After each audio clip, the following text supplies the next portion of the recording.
ఈరోజు నేను మీకు ఒక సాయిల్ డాక్టర్ని పరిచయం చేస్తాను. మట్టి గురించి, సాగు నేల గురించి పూర్తి సమాచారం తెలిసిన, పూర్తి వివరాలు తెలిసిన ఆ soil doctor, scientist professor Arif Khan గారు. రైతులకు తాము సాగు చేసే పంటల ద్వారా అధిక దిగుబడి తీసుకోవడానికి అతి కీలకమైనది, ముఖ్యమైనది నేలనే. ఆ నేలలో సారం లేకుంటే పంట దిగుబడి రాదు, వచ్చిన దిగుబడిలో కూడా సారం ఉండదు. సో సాయిల్ని ఏ విధంగా ప్రిపేర్ చేసుకోవాలి, అసలు మట్టిలో ఎన్ని రకాలు ఉంటాయి, ఏ పంటకు ఏ రకమైన నేల అవసరం, ప్రధానంగా నల్లగొండ లాంటి జిల్లాలో సిట్రస్ క్రాప్స్ ఎక్కువగా సాగు కావడానికి అక్కడున్న సాయిల్ నేచర్ ఏంది, సాయిల్ స్ట్రక్చర్ ఏంది, రైతులు మట్టి నమూనాలని ఎందుకు పరీక్షించుకోవాలి, సాయిల్ టెస్ట్ ద్వారా వచ్చే బెనిఫిట్స్ ఏంది, దాని ద్వారా వచ్చే రిజల్ట్స్ ఏంది, ఈ వివరాలని మనం ఈ వీడియోలో ఆరిఫ్ ఖాన్ గారిని అడిగి మరిన్ని వివరాలు తెలుసుకుందాం. మీరు చూస్తున్నారు భూమిపుత్ర, నేను క్రాంతి.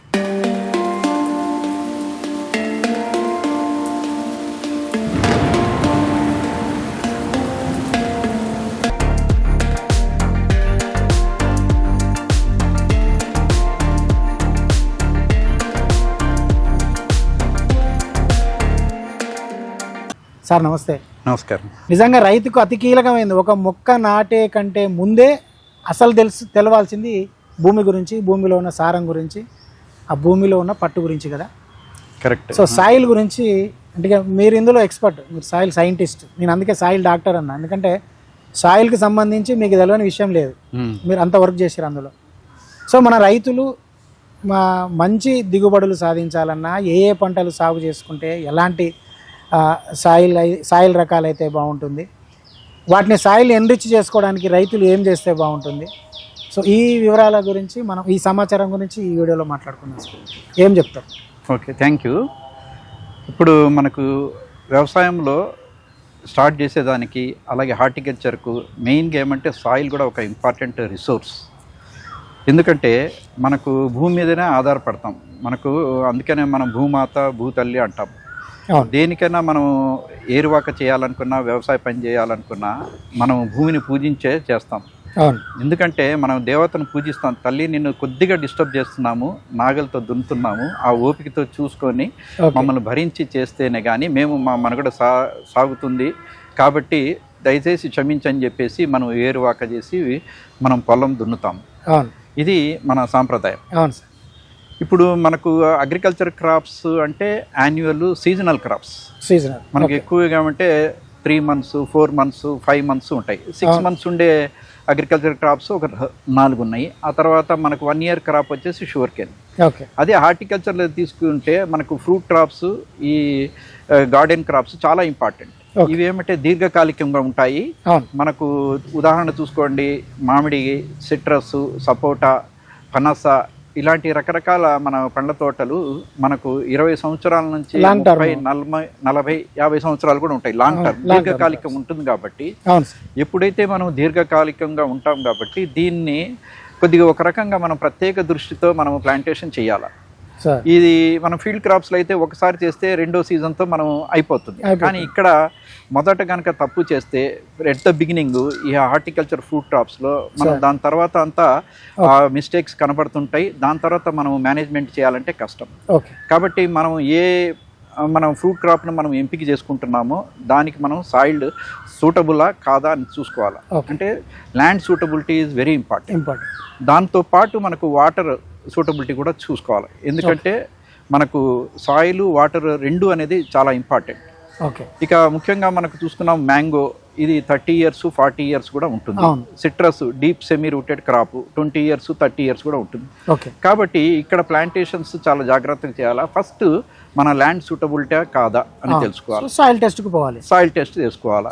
అంటే ఈ సాయిల్ టెస్ట్ చేసుకోవాలంటే మనము ఒక 5 ఎకరాలు మనం ఒక తోటను పెట్టాలనుకుంటే ఈ 5 ఎకరాల్లో మనకు ఒక 3 feet డెప్త్, మనకు 4 sides లెంత్, విడ్త్, డెప్త్ ఈ మాదిరిగా 1 meter వరకు మనం ఒక గుంటను తవ్వుకొని దాంట్లో ప్రతి డెప్త్కు అంటే top depth, middle depth, bottom depth, ఇట్లా 3 layers మనం సాయిల్ తీసుకుంటే మనకు సాయిల్ క్యారెక్టర్స్ తెలుస్తాయి, గుణగుణాలు తెలుస్తాయి, దాన్ని బట్టి ప్రాపర్టీస్ తెలుస్తాయి. కాబట్టి ముందుగా రైతుగా ఏమంటే మనం వేసే ఈ పొలము నేలలో ఈ ప్లాంటేషన్స్ సూటబుల్లా కాదా అంటే మనం సాయిల్ మనం టెస్ట్ చేసుకుంటే దాని గుణగణాలు తెలుస్తాయి. అంటే దాంట్లో చౌడు ఉందా, లేకపోతే ఈ ఉదయజని సూచిక pH తక్కువ ఉందా, ఎక్కువ ఉందా, ఇట్లా ఈ విషయం వలన మనకు చాలా వరకు మనం ముందు నుంచి మనం కనుక రెక్టిఫై చేసుకుంటే చాలా వరకు లేదు. ఒకవేళ ల్యాండ్ సూటబిలిటీ ఉన్నట్టు ఇంకా ఎక్సలెంట్, మనకు సమస్యలు ఉండదు. కానీ ఒకవేళ మనకు సమస్యలు ఉన్నా అటువంటి దాంట్లో మనం వేయాలంటే ముందు నుంచి జాగ్రత్త చేసుకుంటే కూడా మనం మేనేజ్ చేసుకోవచ్చు. చాలా మంది ఏం చేస్తారంటే పొరపాటున ఏమంటే పక్క తోటను చూస్తారు, లేకపోతే ఇంకో చోట ఎక్కడో చూస్తారు, వాళ్ళ దాంట్లో వేసేస్తారు. ఇది కాదు కరెక్ట్ పద్ధతి.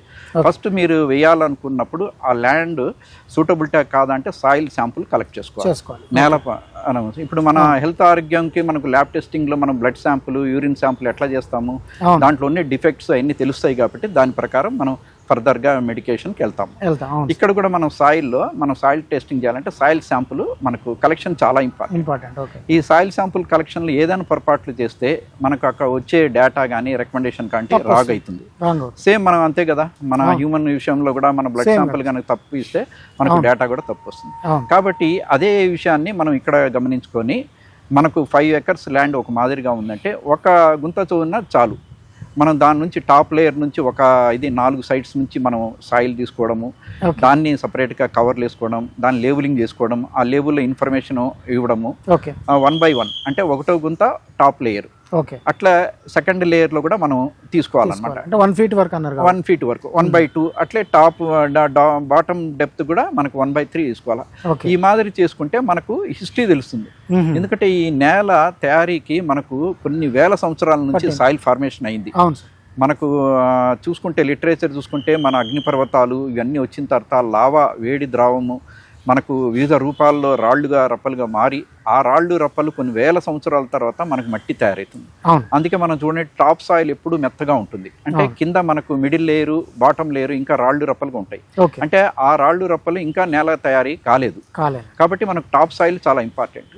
కానీ మనం ఈ హార్టికల్చర్ క్రాప్స్ లో వేరు వ్యవస్థ చాలా దీర్ఘంగా లోపల పోతుంది కాబట్టి డీప్ రూటెడ్ పోతుంది కాబట్టి మనకు ఈ సెకండ్ లేయరు తర్వాత మనకు బాటమ్ లేయర్ కూడా మనకు గుణగణాలు తెలియాలి. ఎందుకంటే ఇప్పుడు మనకు పైన బాగుండొచ్చు, మధ్యలో కొద్ది సౌడు ఉండొచ్చు, సున్నం ఉండొచ్చు, ఆ తర్వాత బండరాయి తగలచ్చు, మనకు ఇవన్నీ స్టోన్స్ తగలచ్చు. కాబట్టి దాన్ని బట్టి మనకు తెలిసింది కాబట్టి దాని ప్రకారం మనం యాజమాన్యము మెజర్మెంట్స్ తీసుకుంటాం కాబట్టి మనకు తప్పు చేసేదానికి అవకాశం ఉండదు. ఈ మాదిరిగా మనం సిస్టమాటిక్ చేసుకుంటే ముందు ఆర్చర్డ్ మేనేజ్మెంట్లో చాలా మిస్టేక్స్ మనం కవర్ చేసుకోవచ్చు, మనం మేనేజ్మెంట్ బాగా చేసుకోవచ్చు. ఇప్పుడు మనకి సాయిల్ అనాలిసిస్ అనేది మనం చేసుకోవచ్చు. మనకు ప్రతి జిల్లాలో రెవెన్యూ డివిజన్లో జిల్లా కేంద్రాల్లో కూడా సాయిల్ టెస్టింగ్ ల్యాబొరేటరీస్ ఉన్నాయి, రైతులకు ఫ్రీగా చేస్తున్నారు. అది లేదు అనుకుంటే ప్రైవేట్ కంపెనీస్ వాళ్ళు కూడా ఉన్నారు. మనకు కేర్ ల్యాబ్స్ అనే ప్రైవేట్ కంపెనీ కూడా మనకు హైదరాబాద్లో అందుబాటులో ఉన్నాయి. దాంట్లో కూడా కొంతమంది రైతులు వెళ్ళి చేయించుకుంటారు. కాకపోతే అక్కడ ఖర్చు ఎక్కువ. కాకపోతే మనం గవర్నమెంట్ సాయిల్ టెస్టింగ్ ల్యాబ్స్లో అయితే మనకు ఫ్రీగా చేయిస్తున్నారు. ఇది తప్పకుండా చేయాలి, కానీ చాలా మంది రైతులు చేయట్లేదు. మా పదే చెప్తున్నాము, కొంతమంది మాత్రం విని కొద్దిగా చేస్తున్నారు. కాబట్టి నేను చెప్పడం ఏమంటే ముందుగా తోటలు పెట్టేవాళ్ళు తప్పనిసరిగా మనం ఈ సాయిల్ టెస్టింగ్ ల్యాండ్ సూటబిలిటీ గురించి తెలుసుకోవాలా. ఇప్పుడు ఎందుకు అంటే మనకు ఈ క్లైమేట్ చేంజ్ మారుతున్న పరిస్థితుల్లో, వాతావరణ పరిస్థితుల్లో ఈ global warming, green house gas effects, మనకు మనకు ఈ టెంపరేచర్స్ ఎక్కువైపోయినాయి, భూతాపం ఎక్కువైపోయింది. దీనివల్లే మనకు అనర్థాలు మనకు చాలా జరుగుతున్నాయి. ఈ సరాసరిగా 1.5 డిగ్రీలు మనకు ఉష్ణోగ్రతలు ఇప్పుడు పెరిగినాయి గత 50 సంవత్సరాల నుంచి చూస్తుంటే. దాన్ని బట్టే మనకు ఇది వ్యవసాయం మీద అన్ని రంగాల మీద ప్రభావం చూపింది. కాబట్టి మనకు దిగుబడులు కూడా మనకు తగ్గుతున్నాయి. అందులో జనాభా పెరుగుతుంది, వనరులు తగ్గుతున్నాయి. మనం జనాభాను మనం కంట్రోల్ చేయలేము, భూమిని మనం తయారు చేయలేము. కాబట్టి ఒక పక్క జనాభాను పెరుగుతుంది, దానికి తగ్గట్టు మనకు అదే భూమిలో నుంచే ఆ ల్యాండ్ నుంచే మనకు ఫుడ్ గ్రెయిన్స్ రావాలా, వెజిటబుల్స్ రావాలా, ఫ్రూట్స్ రావాలా, మిల్క్, సీ ఫుడ్స్, ఫిషరీస్ అన్నీ రావాలా. కాబట్టి land is limited, population is increasing. కాబట్టి ఈ రెండు విరుద్ధంగా ఉన్నాయి. కాబట్టి మన ముందు మన జనరేషన్స్కు, రాబోయే తరాలకు మనకు సెల్ఫ్ సఫిషియెంట్గా ఉండాలంటే మనం నేలను కాపాడుకోవాలా. ఆ మాదిరిగా చేసుకుంటేనే మనం చేసుకోవచ్చు. ఇప్పుడు మనం సరాసరిగా చూసుకుంటే ఇది సేంద్రియ కర్బనం అంటాం, సాయిల్ ఆర్గానిక్ కార్బన్. ఈ SOC అనేది మనకు నేలలో సరాసరిగా అన్ని ఇండియన్ సాయిల్స్లో మనకు 0.3%కి వచ్చేసింది యావరేజ్గా, అంటే అది చాలా తక్కువ. ఇంకా ఇంకా తగ్గిందంటే మన భూమిలో జీవం లేనట్టే, ఇప్పుడు ప్రాణం లేనట్టే. ఇప్పుడు మనిషికి ప్రాణం పోయిన తర్వాత మనం జీవించలేము, అది మనకు సాధ్యం కానిది, మన సైన్స్లో కూడా లేదు. అలాగే మనకు భూమికి కనుక లైఫ్ కనుక వెళ్ళిపోతే సాయిల్లో, మళ్ళీ దాన్ని రిజ్యూనేట్ చేయాలన్నా, దాన్ని మళ్ళీ మనం ప్రాణం పోయాలనుకున్న అసాధ్యమైన పని. శవాన్ని బతికించలేం కదా, అంతే కదా. సేను ఇక్కడ మనకు సాయిల్ అనేది ఏం చెప్పదు, కాబట్టి మనం తెలుసుకోవాలి. కాబట్టి దాన్ని, ఎందుకంటే మన జీవనానికి మనుగడ ఆహారమే ముఖ్యం, నీరు, తర్వాత ఆహారము, నివాసము, ఈ ఫుడ్ అనేది చాలా ఇంపార్టెంట్. మరి ఈ ఫుడ్ అనే దానికి ఆధారం మనకు సాయిలే. కాబట్టి అది తెలుసుకొని మనం సాయిల్ను చాలా జాగ్రత్తగా మనం మెయింటైన్ చేస్తే, దీని నుంచి మనం ఇంకా తరతరాలుగా మనం ఉన్న వాళ్ళకి కూడా దాని నుంచే మనకు ఆహార ధాన్యాలు ఉత్పత్తి కానీ, ఫ్రూట్స్ కానీ, వెజిటబుల్స్ కానీ, ఇట్లాంటి రకరకాలు తీసుకోవచ్చు. మామూలుగా ఎన్ని రకాల సాయిల్స్ ఉంటాయి సార్? మన తెలంగాణలో అయితే మనకు డిఫరెంట్ రకాలు ఉన్నాయి. ఎర్ర నేలలు అంటాము, నల్ల నేలలు అంటాము, చల్కా దుబ్బ నేలలు అంటాము, ఇసుక నేలలు, అలాంటివన్నీ ఉన్నాయి. అంటే మనకు నదీ తీర ప్రాంతాల్లో ఇట్లయితే ఇసుక నేలలు ఉంటాయి, ఒండ్రు నేలలు ఉన్నాయి, ఎర్ర గరప నేలలు, అట్లా డిఫరెంట్ కేటగిరీస్లో ఉన్నాయి. ఎక్కువగా ఏమంటే మనకు ఎర్ర నేలలు ఒక 65% ఉన్నాయి, నల్ల నేలలు 35% ఉన్నాయి. అదే జిల్లాలో మనకు నల్గొండ జిల్లాలో ఎర్ర నేలలు కనపడతాయి, నల్ల నేలలు కనపడతాయి. అట్లా నిజామాబాదు మనకు జిల్లాలో కూడా, విత్ ఇన్ జిల్లాలో మండలాల్లో కూడా మనకు రకరకాలుగా ఉంటుంది. అసలు అంటే మామూలుగా ఎన్ని కిలోమీటర్లకు ఒక నేల స్వభావం మారుతుంది సార్? స్ట్రక్చర్ ఎట్లా చేంజ్ అవుతుంది అంటే ఇది మనం చెప్పలేము, మన అదృష్టం అనమాట. ఇప్పుడు మనకు ఉదాహరణకి చెప్తాను, ఇక్రిసాట్ అని ఉంది. ఇక్రిసాట్లో మనకు ఒక 3000 ఎకరాలు ఉందనుకోండి, 1500 ఎకరాలు నల్ల నేలలు వచ్చినాయి, 1500 ఎకరాలు ఎర్ర నేలలు వచ్చినాయి. కాబట్టి అది ఇక్రిసాట్ అది వరము. అంటే నల్ల నేలల్లో కూడా పరిశోధనలు రీసెర్చ్ చేయొచ్చు, ఎర్ర నేలల్లో కూడా మనం రీసెర్చ్ చేసుకోవచ్చు. అంటే రెండిటికి నేల స్వభావం వేరే అవుతుంది, దాని ఇన్ఫ్లుయెన్స్ వేరే అవుతుంది. అంటే ఎర్ర నేలలో మంచి గుణాలు ఉన్నాయి, నల్ల నేలల్లో మంచి గుణాలు ఉన్నాయి. కాబట్టి రెండింటిని మనం తక్కువ చేయకూడదు, మనం ఎక్కువ చేయకూడదు. కాబట్టి మనకేమంటే మనకు వచ్చిన నేల అదృష్టాన్ని భావించి ఆ నేలను కూడా మనం మేనేజ్మెంట్ చేస్తే ఫ్రూట్ క్రాప్స్ కానీ, మన హార్టికల్చర్ క్రాప్స్, ఫీల్డ్ క్రాప్స్ ఏదన్నా మనం చేసుకోవచ్చు సార్. ఎందుకంటే ఒక రైతుకు ఒక 10 ఎకరాలు ఉంటే 10 ఎకరాల విస్తీర్ణంలో ఉన్న ల్యాండ్ ఒకే రకంగా ఉండే అవకాశం ఉందా? లేదు, కొంతమందికి మారొచ్చు. ఇప్పుడు ఏమంటే మనకు అందుకే సాయిల్ శాంపుల్ కలెక్షన్ చేసేటప్పుడు మనం 1 ఎకరా చూసినప్పుడు మన కంటి చూపుగా ఒకటే రంగు గనక కనబడితే, రెడ్ సాయిల్, బ్లాక్ సాయిల్, దాంట్లో శాంపుల్స్ తీసుకోవచ్చు. మళ్ళీ దాని పక్కన కొద్దిగా మారింది అనుకోండి, మళ్ళీ వేరేది తీసుకోవాలి. ఎందుకంటే గుణగణాలు మారిపోతాయి, దాని బిహేవియర్, దాని ఇన్ఫ్లుయెన్స్ మారిపోద్ది. కాబట్టి మనం ఆ జాగ్రత్తలు తీసుకోమని రైతు సోదరులు కూడా మనం చెప్తాం. అంటే 10 ఎకరాలు కూడా యూనిఫామ్ ఉండే వాళ్ళు కూడా ఉంది, అది కొద్దిగా రేరెస్ట్ అనమాట.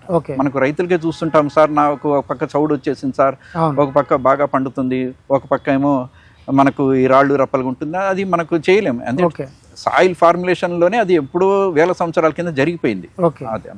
సో ఎసిడిక్ ఉంటే ఏ క్రాప్స్కు సూటబుల్ సార్? ఆల్కలైన్ గా ఉంటే ఏ క్రాప్ కి సూటబుల్ వస్తుంది? ఎసిడిక్ అంటే ఆమ్లత్వం ఎక్కువ ఉంటుంది. ఈ ఆమ్లత్వం ఎక్కువ ఉన్నప్పుడు కొన్ని కారణాలు ఉంటాయి. దాంట్లో హైడ్రోజన్ కంటెంట్ అనేది అయాన్లు ఎక్కువ ఉంటాయి. ఆ మాదిరి ఎక్కువ ఉన్నప్పుడు కాల్షియం, మెగ్నీషియం అనేది తగ్గుతుంది. కాబట్టి ఇవి డెఫినెట్ గా, ఎందుకంటే ఈ నేల తయారైనప్పుడు అధిక వర్షాలు పడినప్పుడు, మనకు ఈ అధిక వర్షాలు నేల వాలుగా ఉన్నప్పుడు ఈ కాల్షియం, మెగ్నీషియం అనే ఈ బేస్ ఎలిమెంట్స్ అవి వెళ్ళిపోతాయి, ఎందుకంటే అవి బాగా కరుగుతాయి. కాబట్టి నీటి ప్రవాహం వెళ్ళిపోయినప్పుడు మనకు అది ఆ లోపం వస్తుంది. ఎందుకంటే కాల్షియం, మెగ్నీషియం అనేది సెకండరీ న్యూట్రియంట్స్, ఉప ప్రధాన పోషకాలు. ఇవి కూడా మొక్కకు అవసరం. మనకు మొక్కకు సుమారుగా 16 మనకు పోషకాలు అవసరం. కాబట్టి దాంట్లో కాల్షియం, మెగ్నీషియం అనేది కూడా సెకండరీ న్యూట్రియంట్స్ అయినా చాలా ఇంపార్టెన్స్ ఉంది. మరి అవి నేలలో అయినప్పుడు దానికి సంబంధించిన జీవ ప్రక్రియలన్నీ మొక్కలు ఆగిపోతాయి. కాబట్టి ఇది ఎందుకంటే అధిక వర్షపాతం వలన, మన క్లైమాటిక్ కండిషన్స్ వలన, మనకు నేల వాలుగా ఉండిన దాని వల్ల అది వెళ్ళిపోతుంది. దానికి తగ్గట్టు హైడ్రోజన్ అయాన్స్ ఎక్కువ అవుతాయి, అదొకటి అసిడిక్ లో. ఆ తర్వాత కొన్ని మైక్రో న్యూట్రియంట్స్ ఎక్కువ అవుతాయి, ఐరన్, జింక్, మ్యాంగనీస్ అనేది అసిడిక్ కండిషన్స్ లో, అంటే ఆమ్ల నేనొత్తులు. ఈ ఆమ్ల నేనొత్తుల్లో మనకు సూటబుల్ గా ఉండేటిది ఏమంటే ఆలుగడ్డ, పొటాటో వేసుకోవచ్చు. అంటే దానికి ఆ జెనెటిక్ క్యారెక్టర్ ఏమంటే ఎక్కువ ఆమ్లత్వం ఉన్న ఈ పంటలు వస్తాయి. ఆ తర్వాత మన పండ్ల చెట్లు తీసుకుంటే పైనాపిల్ ఒకటి. పైనాపిల్ కూడా మనకు అసిడిక్ కండిషన్స్లో, మన ఉదాహరణగా ఆంధ్రాకు, సింహాచలము, మనకు విశాఖపట్నం ఏజెన్సీ ఏరియాలో పైనాపిల్ వెరైటీస్ బాగా వస్తాయి. అక్కడ అధిక వర్షపాతం ఎక్కువ, నేల వాలుగా ఉంటుంది. ఆ మాదిరిగా అంటే దాంట్లో ఆ క్రాప్స్ ఒరిజినల్ సూటబుల్. కాబట్టి అట్లాంటివి మనం ఎంపిక చేస్తే మేనేజ్మెంట్ చాలా ఈజీ అవుతుంది, మనం చేయొచ్చు. ఆల్కలైన్ అయితే సార్? ఆల్కలైన్ అంటే pH ఎక్కువ ఉంటుంది, మోర్ దాన్ 7 ఉంటుంది. మోర్ దాన్ 7 అది న్యూట్రల్. 7.5 8.5 దాటితే మనకు 7.5 8.1 కూడా లైట్ ఆల్కలైన్ అంటాం, అంటే పర్వాలేదు అని.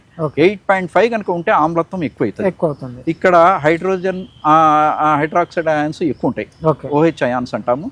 దాని తర్వాత దీంట్లో ఏమంటే సోడియం, మనకు సోడియం అనేది అది చాలా ప్రభావం చూపుతుంది, చౌడు నేలగా మారిపోతుంది, చౌడు నేలగా మారుతుంది. అందుకే మనకు అవి నల్ల చౌడు భూములు అంటుంటాము.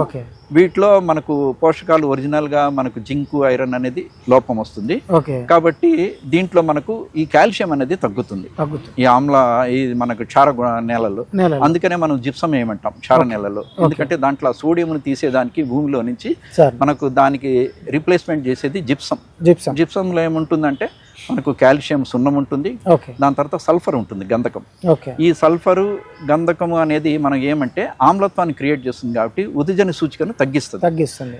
ఎప్పుడైతే pH ని తగ్గిస్తుంది, ఎందుకంటే ఇక్కడ pH ఎక్కువ ఉంది, మనం న్యూట్రాలిటీకి తీసుకురావాలంటే pH ని తగ్గించాలి. కాబట్టి దీంట్లో జిప్సం అనేది రికమెండ్ చేస్తాము. అందుకని అది మనం సాయిల్ టెస్టింగ్ చేసుకుంటే ఈ క్షారత్వము ఆల్కలినిటీ తక్కువ ఉందా, ఒక మాదిరిగా ఉందా, మోడరేట్గా ఉందా, హైగా ఉందా, దాన్ని బట్టి మనకు జిప్సం రిక్వైర్మెంట్ మారిపోతుంది. ఎక్కువగా ఉంటే జిప్సం ఎక్కువ వేయాల్సి వస్తుంది, మధ్యస్థంగా ఉంటే మధ్యస్థం వేయాలా, తక్కువగా ఉంటే తక్కువగా మనం ఈ జిప్సం క్వాంటిటీ వేసుకోవాలి. అంటే జిప్సంలో ఉండే కాల్షియం సల్ఫర్ అనేది రెండు ఈ క్షార గుణాలు ఉండే అధిక ఉద్దిజన సూచిక ఉండే నేలలకు పనిచేస్తుంది. సరే, ఇప్పుడు నల్గొండ విషయానికి వస్తే ప్రత్యేకంగా, ఎందుకంటే మనకు అక్కడ సిట్రస్ క్రాప్ ఎక్కువ, సో బత్తాయి కానీ లేదంటే నిమ్మ కానీ. సో అంటే నల్గొండ జిల్లాలో ఉన్న నేల స్వభావం వల్లనే ఆ పంటలు ఎక్కువగా వస్తున్నాయా? అంటే నిజంగానే నల్గొండ జిల్లాలో రైతులు ఇబ్బంది పడుతున్న రైతులు కూడా ఉన్నారు, దిగుబడి రాక రకరకాల చీడపీడలు వచ్చి, అంటే సాయిల్లో ఉన్న లోపం వల్లనే అంటారు. అది అసలు నల్గొండ జిల్లా రైతులు బత్తాయి సాగుకు ముందుకు వెళ్ళొచ్చండి, ఎందుకంటే ఇది బత్తాయి అనేది మనకు నల్గొండ జిల్లాలో ట్రెడిషనల్ ఫ్రూట్ క్రాప్. వాళ్ళ తాతలు ముత్తాతలు కూడా పూర్వీకులు కూడా మనం దాని మీదనే ఆధారపడ్డారు, దానివల్ల మంచి లాభాలు వచ్చినాయి. ఎందుకంటే అప్పుడు చెప్పాను కదా, అప్పుడు క్లైమేట్ చేంజ్ అనేది అంతగా ప్రభావం లేదు, అప్పుడు వర్షాలు మనం బాగా పడేటి. అప్పుడు మనకు ఈ రసాయనిక ఎరువులు, ఈ కెమికల్స్, అగ్రి కెమికల్స్ అంటే ఇన్సెక్టిసైడ్స్, ఫంజిసైడ్స్, మనకు గ్రాన్యూల్స్, ఆ తర్వాత వీడిసైడ్స్ ఇట్లాంటివన్నీ వాడేవాళ్ళు కాదు. కాబట్టి అప్పుడు ఉన్న నేలల్లో ఏమంటే ఆర్గానిక్ కార్బన్, సేంద్రీయ కార్బన్ ఎక్కువ ఉండేది. మనకు భూమిలో సూక్ష్మ జీవులు పనికొచ్చేటి బ్యాక్టీరియా, ఫంగస్, యాక్టినోమైసిడ్స్ ఎక్కువగా ఉండేటి. వానపాముల సంఖ్య కూడా విపరీతంగా ఉండేది. అప్పుడు మనకు అలాంటి నేలల్లో పూర్వం ఉండే రైతులు మనం సిట్రస్ చేశారు కాబట్టి దాంట్లో వచ్చింది. దాని తర్వాత ఏమంటే నేను చెప్పడం ఏమంటే అన్ని పండ్ల చెట్లలో సిట్రస్ అనేది ఒక ప్రత్యేకత. ఈ సిట్రస్ అంటే పెక్యులర్ గా రెండు వస్తాయి, ఒకటేమో తీపి గ్రూప్ ఏమో స్వీట్ ఆరెంజ్, స్వాతిగుడి అంటాం, పుల్లని గ్రూప్ ఏమో పుల్ల నిమ్మ, యాసిడ్ లైమ్ అంటాం. కాబట్టి సిట్రస్ గ్రూప్ అనేది బ్రాడ్ గ్రూప్. అన్ని పండ్ల చెట్లలో సిట్రస్ చాలా డెలికేట్ క్రాప్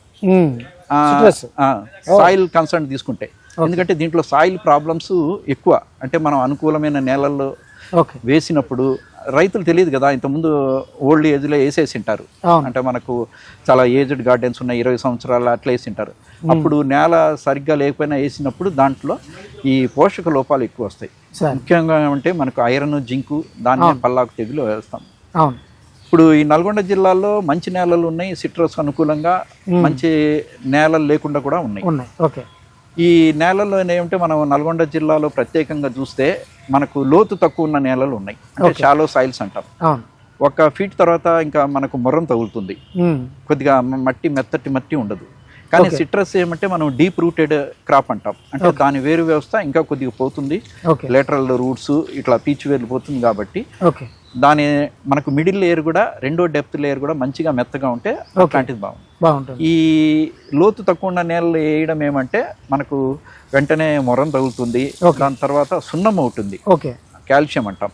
నల్గొండ జిల్లాలో సాయిల్స్ ఎక్కువ ఉన్నాయి, అట్లా సున్నం ఉన్న నేలల్లో కూడా మన వాళ్ళు సిట్రస్ వేసేసారు.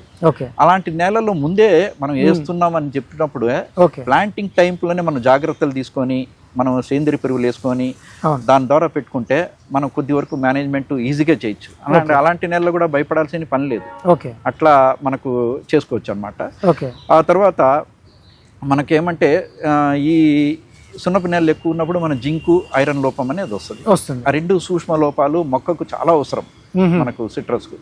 కాబట్టి ఇది ఇంకోటి ఏమంటే సిట్రస్లో మనము బత్తాయిలు అయితే అంట్లు వేస్తాం, అదే నిమ్మలు అయితే మొలకలు వేస్తాం, విత్తనం నుంచి వచ్చినట్టు. విత్తనం నుంచి వచ్చిన. మరి ఈ అంట్లలో మనకు ఏమంటే ముఖ్యంగా రైతులు ఏమంటే 2 రకాల అంట్లు మనం బత్తాయి వాడుతున్నాం. ఓకే. ఒకటి ఏమంటే రంగపూర్ లైమ్ మీద అంటు కట్టినటి బడ్లింగ్స్ ఉన్నాయి, ఆ తర్వాత మనకు జంబేరి మీద కట్టినటి ఉన్నాయి. ఇప్పుడు ఎక్కడైతే నేలలు బాగాలేదో, కొద్దిగా ఇది సలైనిటీ ఉందో, చౌడు ఉప్పు కనుక ఉందంటే అట్లాంటి దానిలకు మనకు రంగపూర్ లైమ్ మీద కట్టిన ఇది బడ్లింగ్స్ రూట్ స్టాక్ కనుక ఉంటే మనకు బాగా వస్తాయి. ఎందుకంటే మనకు ఒరిజినల్ గా మన పరిశోధనలో రీసెర్చ్లో ఏం తెలియదంటే రంగపూర్ లైమ్ కొన్ని బెట్ట పరిస్థితులను తట్టుకుంటుంది ఆ రూట్ స్టాక్. మనకు సయాన్ అంటే బయట నుంచి మనం మొగ్గంటి తీసుకొచ్చి కడతాం కాబట్టి ఇది ఆధారంగా పనిచేస్తుంది. ఇప్పుడు మన నేలలో కొద్దిగా ఉప్పు ఎక్కువ ఉంది, సలైనిటీ ఉంది, ఆ తర్వాత డ్రౌట్ కండిషన్స్ అంటే కొంతమందికి ఇరిగేషన్ సరిగ్గా ఉండదు, రైతులు బెట్ట పరిస్థితులు వస్తాయి. అలాంటప్పుడు కూడా ఈ రంగపూర్ లైమ్ రూట్ స్టాక్ తట్టుకుంటుంది. జంబేరి ఏమంటే జంబేరి గుడ్ రూట్ స్టాక్. పాతప్పుడు ఏమంటే మనం ఎక్కువగా సేంద్రీయ పెరుగులు, అగ్రికల్చర్ ఇన్పుట్స్, కెమికల్స్ తక్కువ వేసేవాళ్ళం కానీ అప్పుడు జంబేరిలో రూట్ స్టాక్ అనేది బాగా సక్సెస్ అయింది. మనకు రైతులు కూడా మంచిగా అధిక దిగుబడులు అది వచ్చింది. అదే పెట్టుకునే దృష్టిలో రైతులు కొంతమంది జంబేరి మీద కట్టిన అంట్లు బాగుంటాయంటే అందుకనే మనం సెలక్షన్ చేసేటప్పుడు 2 చేసుకొని దాని ప్రకారం మనం మేనేజ్మెంట్ చేసుకుంటే రైతు తృప్తిగా ఉంటాడు. అంటే జంబేరి మీద కట్టిన ఈ స్వీట్ ఆరెంజ్ బడ్లింగ్స్ అయినా, మనకు రంగపూర్ లైమ్ మీద కట్టిన మనకు బడ్లింగ్స్ అయినా వాడుకోవచ్చు. సాయిల్ టెస్టింగ్ గురించి ఇంకొక ప్రశ్న ఉంది సార్. అంటే మన సాయిల్ని కలెక్ట్ చేసిన తర్వాత ఒక ఫార్మరు కలెక్ట్ చేసిన సాయిల్ని అసలు ఎన్ని రోజులలో టెస్ట్ చేయాలి? ఎందుకంటే మనకున్న ల్యాబులలో వారాల తరబడి, రోజుల తరబడి సాయిల్ని ముట్టుకోవట్లేరు అన్నది ఒకటి ఉంది. సో నిజంగానే మనం ఒక ఫార్మర్ ఫీల్డ్ నుంచి మనం సాయిల్ తీసుకొచ్చిన తర్వాత ఎన్ని గంటల్లోగా లేదంటే ఎన్ని రోజుల్లోగా దాన్ని టెస్ట్ చేస్తేనే మనకు కరెక్ట్ రిజల్ట్ వస్తుంది? ఇది మంచి ప్రశ్న, రైతులు కూడా తెలుసుకోవాలా సార్. ఇక్కడ ఏమంటే మీరు చాలా టెక్నిక్గా అడిగారు.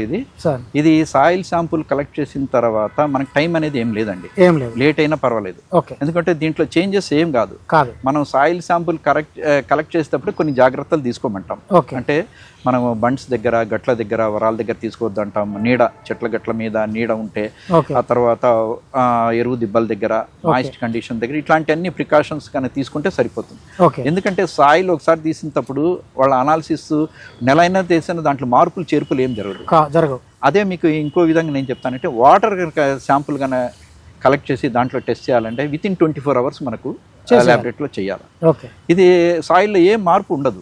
మీరు 1 రోజుల తర్వాత చేయొచ్చు, 2 నెలల తర్వాత చేసుకో, ఏం కాదు. మనం కలెక్ట్ చేసిన తర్వాత ల్యాబొరేటరీలో కానీ ఇక్కడ వాళ్ళు నీడలోనే పెడతారు, మనం ఎండలో పెట్టాము. ఆ జాగ్రత్తలు తీసుకోవాలా. మీకు ఫిజికల్లీగా ఏం చేంజెస్ రావు. మీరు ముందు ఎప్పుడైతే కలెక్ట్ చేస్తారో 2 నెలల తర్వాత చేసినా అవే రిజల్ట్ వస్తుంది. ఇంకొకటి దీంట్లో లాజిక్ ఏమంటే మీరు ఒకవేళ మైక్రో బయాలజికల్ ప్రాపర్టీస్ అంటే జీవ ప్రక్రియ సంబంధించిన ఇది చేయాలనుకుంటే అప్పుడు జాగ్రత్తగా వీలైనంత వరకు త్వరగా చేసుకోవాలి. ఎందుకంటే మన సాయిల్లో చాలా మైక్రో ఆర్గానిజమ్స్ ఉంటాయి, సూక్ష్మజీవులు, పనికొచ్చే బ్యాక్టీరియా, ఫంగస్, యాక్టినోమైటిస్, ఇట్లా రకరకాల మనకు ఉంటాయి. కాబట్టి వాటి పాపులేషన్ వాళ్ళ సంఖ్య మనకు తక్కువ అవుతుంది. కాబట్టి ఆ ప్రాపర్టీస్ కనుక చేయాలనుకుంటే మనం వెంటనే సాయిల్ శాంపుల్ చేయాలి. కానీ అది మన రైతు స్థాయిలో అది మనకు అవసరం లేదు. ఈ రీసెర్చ్ పర్పస్ చేయాలంటే మైక్రో బయాలజికల్ ప్రాపర్టీస్ కావాలా. మనం ఏమంటే రైతులకు సాయిల్ శాంపుల్ చేయడం ఏమంటే ఫిజికల్ క్యారెక్టర్స్, తర్వాత కెమికల్ ప్రాపర్టీసే మనం స్టడీ చేస్తాం. కాబట్టి వాటికి సాయిల్ శాంపుల్స్ ఎప్పుడైనా మనం టెస్ట్ తీసుకోవచ్చు. ఇప్పుడు మైక్రోబియల్ ప్రాపర్టీస్ అన్నప్పుడు తీయాలి, ఎందుకంటే దాంట్లో బ్యాక్టీరియా, ఫంగస్ ఇవన్నీ చచ్చిపోతాయి. కాబట్టి అది చేయాలనుకున్నప్పుడు ఏం చేస్తారంటే టైం లేదన్నప్పుడు ఫ్రిడ్జ్ లో పెడతారు. ఫ్రిడ్జ్ లో పెడితే సాయిల్ శాంపుల్ అలాగే ఉంటాయి, పాపులేషన్ చేంజ్ కాదు. అంటే మాయిశ్చర్ కాదా సార్? అది మాయిశ్చర్ డ్రై కాకూడదు. డ్రై అయిపోతే బ్యాక్టీరియా కూడా ఒక లివింగ్ సెల్లే, అది కూడా ఒక జీవే. దానికి కనుక డ్రై కండిషన్స్ చచ్చిపోద్ది, మన కౌంట్ తగ్గిపోతుంది. ఇప్పుడు మన బ్లడ్ శాంపుల్ కూడా, ఎందుకంటే ఇవన్నీ లిక్విడ్స్ లో తీసుకుంటాం కాబట్టి దాంట్లో చేంజెస్ అవుతాయి. అందుకని వెంటనే ల్యాబ్ చేస్తాం. సాయిల్ ఏం చేంజెస్ ఉండవు, మినరల్స్ ఉంటాయి దాంట్లో. ప్రతి రైతు సోదరులు ఈ పచ్చిరొట్ట ఎరువులు సంబంధించిన విత్తనాలు మన అగ్రికల్చర్ డిపార్ట్మెంట్, హార్టికల్చర్ డిపార్ట్మెంట్ వాళ్ళ దగ్గర మీరు వెళ్ళి తీసుకొని మీరు ఈ తొలకరలోనే రేపు June 1st week 2nd week తర్వాత మనకు వాతావరణం చల్లబడుతుంది, మనకు వర్షాలు కూడా స్టార్ట్ అవుతాయి. కాబట్టి ఈ పచ్చిరొట్ట వేర్లు అప్పుడు చల్లేసి బ్రాడ్కాస్టింగ్ చేసేసి ఒక నెలన్నర తర్వాత పూత రాకముందే దాన్ని కలియదుంటే, రోటోవేటర్తో కల్టివేటర్తో మనకు కలియదుంటే అది దానిపైన మట్టి పడుతుంది. కాబట్టి మనకు భూసారం ఎక్కువ అవుతుంది. ఓకే. ఈ పచ్చిరొట్ట పైర్లు అనేది మనకు చాలా మంచి వరం భూసారం పెంచుకునేదానికి. తక్కువ సమయంలో రొట్ట వస్తుంది. 1 కేజీ నుంచి 1 టన్ను రొట్ట. అంటే మనం 10 కేజీలు మనం జీలుగా కనుక విత్తనం వేసుకుంటే 10 టన్నులు వస్తుంది. ఈ 10 టన్నులు అంటే 1 టన్ను 1000 కిలోలు. 1000 కిలోలు మీకు పచ్చి ఆకులు రొట్టగా మారుతుందంటే ఆ ఎరువు అద్భుతమైంది. మనం ప్రకృతిలో ఇది తెలుసుకొని రైతులు పచ్చి రొట్ట పైర్లు దగ్గర శ్రద్ధ తీసుకోండి. దీన్ని అశ్రద్ధ మాత్రం చేయకండి. మీరు పచ్చిరొట్ట పైరు లేకపోతే మీ సాయిల్స్ అసలు జీవం ఉండదు. కంపల్సరిగా వేయాలి. ఏదన్నా రైతులు ఈ తొలకర్ల పచ్చిరొట్ట పైర్లు వేయలేదంటే వాళ్ళు మేజర్ మిస్టేక్ ఇది చేస్తున్నట్టే. ఎందుకంటే మీలో ఉన్న అపోహను తొలగించేసుకోండి. మనకు కెమికల్ ఫర్టిలైజర్స్, రసాయనిక ఎరువులే మనకు ఉపయోగపడతాయంటే అది చాలా చెడ్డ చేస్తుంది. ఇప్పుడు ఆల్రెడీ మనం కెమికల్ ఫామ్ చేసి మన సిట్రస్ సాయిల్ను మనం నిర్జీవం చేసేసాం. దాన్ని మళ్ళీ మనం బతికించుకోవాలంటే మళ్ళీ చేసిన తప్పులు మళ్ళీ రిపీట్ చేయకుండా ఫస్ట్ దిశగా సాయిల్ టెస్టింగ్ చేసుకొని దాని ప్రకారం మనం మేనేజ్మెంట్ చేసుకోవడం. ఆ తర్వాత పచ్చిరొట్ట పైర్లు ప్రతి తొలకరి సీజన్లో వేసుకోవడం. అదే లేత తోటలు అయితే మనకు ఖాళీ స్థలం ఉంటుంది. అలా ఏజ్ ట్రీస్ మనకు తోటలు చెట్లు పెరిగిన అయినా దాని మధ్య స్థలంలో కూడా మనకు ఖాళీగా ఉంటే ఏమాత్రం ఉన్నా 4 వరుసలు 5 వరుసలు వచ్చినా మన మినీ ట్రాక్టర్లు ఉన్నాయి. ఆ మాదిరి చేసుకుంటే మన కలుపు కూడా తగ్గుతుంది. కలుపు అనేది కూడా మనం మేజర్ సమస్య కాబట్టి ఈ కలుపుకు ఏమంటే రైతు ఏం పొరపాటు చేస్తారంటే మళ్ళీ కలుపు మందులు వాడుతున్నారు. గ్లైఫోసేట్ ఇట్లాంటి డేంజరస్ కనుక వాడుతుంటే మనం ఈ కలుపు తాత్కాలికంగా చచ్చిపోవచ్చు కావచ్చు, కానీ దానికి చాలా సైడ్ ఎఫెక్ట్స్ ఉంటాయి. చెట్టుకు ప్రమాదము. ఆ తర్వాత భూమిలో ఉండే పనికొచ్చే సూక్ష్మజీవులు పర్మనెంట్గా చచ్చిపోతాయి. మనకు పనికొచ్చేది మన నేచర్లో భూమిలో ఈ బ్యాక్టీరియా కానీ, ఫంగస్లు కానీ, వ్యామ్ కానీ, మైకోరైజా, ఈ యాక్టినోమైస్ ఇట్లాంటి మేలు చేసేది ప్రకృతి పరంగా వానపాములు మనకు భూమిలో ఉండేటి చాలా జీవాలు చచ్చిపోతాయి. అంటే ఈ విషంలాగా పనిచేస్తుంది ఈ వీడిసైడ్స్, హెర్బిసైడ్స్. కాబట్టి మీరు చెప్పినట్టు భూసారం పెంచుకోవాలంటే ప్రతి రైతు సిట్రస్ సాయిల్స్లో పచ్చిరొట్ట పైర్లు ఎకరానికి 10 నుంచి 12 కిలోలు కనుక వేసుకుంటే మీకు సబ్సిడీలు అందుతే తీసుకోండి. లేదు అనుకుంటేనే రైతులకి ఇంకో చెప్తున్నాము, మనం దీని మీద మీరు పెట్టే పెట్టుబడి ఎక్కడగా వృధా పోదు. దానివల్ల చాలా ఉపయోగం ఉంటుంది. మీకు తెలియకుండా మేలు చేస్తుంది. ఇంత రొట్ట మనకు 10 టన్నులది మనకు రొట్ట భూమిలో కలిస్తే దానివల్ల ఫైబర్ పీచు అదంతా మనకు లోపల పోతుంది. కాబట్టి ఈ పచ్చిరొట్ట పైర్లు కుళ్ళిపోయిన తర్వాత ఫైబర్ను, ఆ కుళ్ళిపోయిన మెటీరియల్ తినేదానికి వానపాములు వస్తాయి. ఆ తర్వాత బ్యాక్టీరియా, ఫంగస్ వస్తుంది. ఈ సూక్ష్మజీవుల పని ఏమంటే మన భూమిలోనే పోషకాలు ఉన్నాయి, అవి ఫిక్స్ అయిపోయినాయి, కొన్ని స్థిరంగా ఉండిపోయినాయి. అవి మొక్కకు వేరు వ్యవస్థకు అందుబాటులో చేయాలంటే అవి సాల్యుబలైజర్గా, ట్రాన్స్పోర్టర్స్గా పనిచేస్తుంది. అంటే దాన్ని కరిగిస్తాయి, దాన్ని దగ్గర తీసుకొస్తాయి. కాబట్టి ఈ భూమిలో మనకు పనికొచ్చే సూక్ష్మజీవులు చేస్తుంది. కాబట్టి ఈ పచ్చిరొట్ట పైర్ల వలన అదొక ఉపయోగము. మనకు పచ్చిరొట్ట పైర్లు వేసిన 45 రోజులు కలుపు కూడా రాదు. ఇది చాలా సులువు. ఈ ఇంకోటి ప్రత్యేకత అంటే పచ్చిరొట్ట పైర్లు అన్ని లెగ్యూమ్ జాతికి చెందినవి. లెగ్యూమ్ జాతికి పంటలు అంటే దాంట్లో నత్రజని కంటెంట్ ఎక్కువ ఉంటుంది. నైట్రోజన్ ఈ మొక్కల్లో, ఈ ఆకుల్లో ఉంటుంది కాబట్టి అవి కుళ్ళిపోయిన తర్వాత మనకు నైట్రోజన్ ఎక్కువ అవుతుంది. అది ఆ తర్వాత ఈ పచ్చిరొట్ట పైర్లు అనేది లెగ్యూమినస్ ఉంటుంది కాబట్టి తొందరగా చీకిపోతాయి. మనకు అదే సీరియల్ క్రాప్స్ కానీ, వేరే క్రాప్స్ కానీ, ధాన్య పంటలు అయితే దాంట్లో ఫైబరు వేరే గట్టిగా ఉంటుంది. సెల్యులోజు, హెమిసెల్యులోజు అలా ఉంటాయి కాబట్టి అవి చాలా టైం పడుతుంది. కానీ దీంట్లో ఈ లెగ్యూమినస్ క్రాప్స్, ఈ అపరాలు, పప్పు దినుసులు మాదిరి పంటల్లో ఈ మన పచ్చిరొట్ట పైర్లో కూడా ఇవి తొందరగా కుళ్ళిపోతాయి కాబట్టి మనం ఎరువుకు తయారవుతుంది. మనకు భూమి భౌతిక లక్షణాలు చాలా అద్భుతంగా తయారవుతుంది. నేల పీల్చుకునే శక్తి పెరుగుతుంది, గాలి ప్రసరణ బాగా ఉంటుంది. అంటే పైనుంచి ఆక్సిజన్ మన భూమిలో పోవాలి, ఏరియేషన్ ఎక్కువ. ఎందుకంటే భూమి లోపల కూడా జీవులు ఉన్నాయి. మనకు బ్యాక్టీరియా, ఫంగస్, యాక్టినోమైసిట్స్ ఇట్లా రకరకాల ఏకకణ జీవులు ఉన్నాయి, అన్నీ ఉన్నాయి. వాటికైనా కావాలి, ఏ జీవికైనా మనకు శ్వాస అనేది ముఖ్యం. మనకు ఎట్లయితే 24 hours మనకు శ్వాస ముఖ్యమో ప్రతి జీవికి కూడా ఎయిర్ అనేది ముఖ్యం. కాబట్టి ఆ ఎయిర్ని ఏం చేయాలంటే భూమి గుల్లబారితేనే మనకు పైనుంచి ఉన్న అట్మాస్ఫియరిక్ ఎయిర్ మనకు ఈ ప్రాణవాయువు అనేది జీవాలకు వెళ్తుంది. అప్పుడు మనకు సూక్ష్మజీవుల సంఖ్య ఎక్కువైతుంది. సూక్ష్మజీవుల సంఖ్య ఎక్కువైనప్పుడు మనకు నేలలో మంచి మార్పులు జరుగుతాయి, మన పోషకాలు అందుబాటులో వస్తాయి, అవి బాగా కరిగిస్తాయి. అవే మనకు కెమికల్ ఫర్టిలైజర్స్, ఈ వీడిసైడ్స్, హెర్బిసైడ్స్ వస్తే ఆ జీవాలన్నీ చచ్చిపోతాయి. అవి విషము, నిర్జీవ కాబట్టి దాన్ని మనం ఎక్కువగా వేసుకోకుండా అవసరానికి మించి ఎంత అవుతుందో దాన్ని ఒక బూస్టర్ డోస్గా మాత్రమే వాడుకోవాలి. ఎక్కువగా సేంద్రియ పురుగులు వేసుకోవాలా. ఈ పచ్చిరొట్ట పైర్లు మాత్రం తప్పకుండా వేయండి రైతులు. ఇప్పుడు మనకు అందుబాటులో ఉన్నాయి. 1 డిస్ట్రిక్ట్ 1 క్రాప్ కింద నల్గొండలో మనం సిట్రస్ కాపాడుకోవాలంటే సిట్రస్ నేలలు మనకు బాగా సేంద్రియంగా ఆర్గానిక్గా ఉండాలి. Okay sir, thank you sir. నమస్తే.